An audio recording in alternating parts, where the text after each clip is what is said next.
Scientific notation is used worldwide. Every scientist uses scientific notation.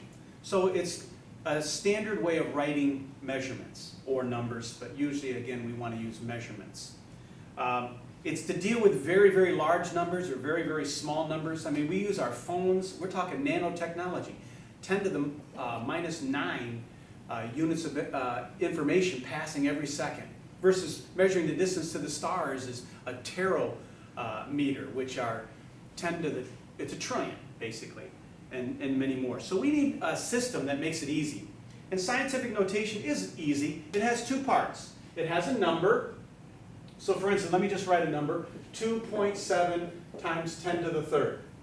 Okay, we're going to leave out the measurement unit for now. Notice there's a number here, and that number must be greater than 1, less than 10. So basically between 1 and 9. Then you have an exponent that goes with it.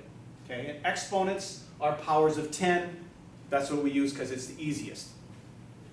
We can change this number to standard number. We could also change a standard number, like 15, to scientific notation, and that's kind of what we want to look at now. So let's start with a little bit easier version. Let's say that we have a number like this. Okay, 23,100. I need to make that a number greater than 1, less than 10. And to do that, I look at it and say, okay, 2.3. 2.3 is greater than 1, less than 10. Now, I can't just change that number because I feel like it. That'd be like going to the store and changing the price tag. You're going to get in trouble. However, as long as I keep this measurement the same as this one, I can do it by shifting it around, like we did with factor labeling, where we exchange nickels for dimes or for quarters. Okay? Here, since my number got a lot smaller, see, I've got my thumbs up, thumbs down rule from before. Thumbs up, thumbs down. Here, the number went from very large to small. Therefore, to keep this equal to this, I need an exponent that is going to go up. Okay? So how much did it go up? Well, the decimal, you have to imagine, was right here, even though I didn't write it. And so I have 1 place, 2 places, 3 places, 4 places.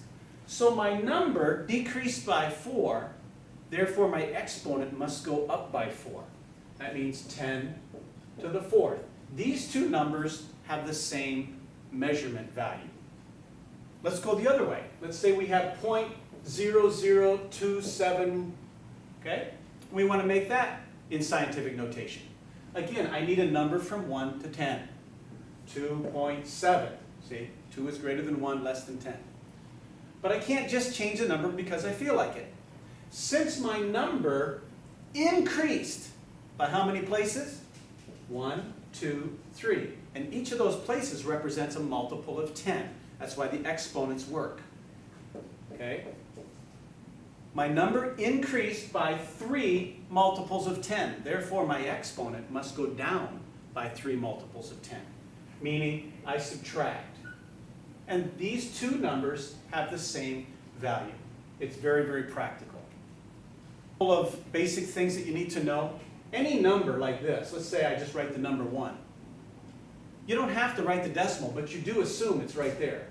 You also don't have to write the power of 10, but you assume that it is 10 to the 0. Any number by itself can be multiplied by 10 to the 0. We just don't do it because we take shortcuts, we abbreviate.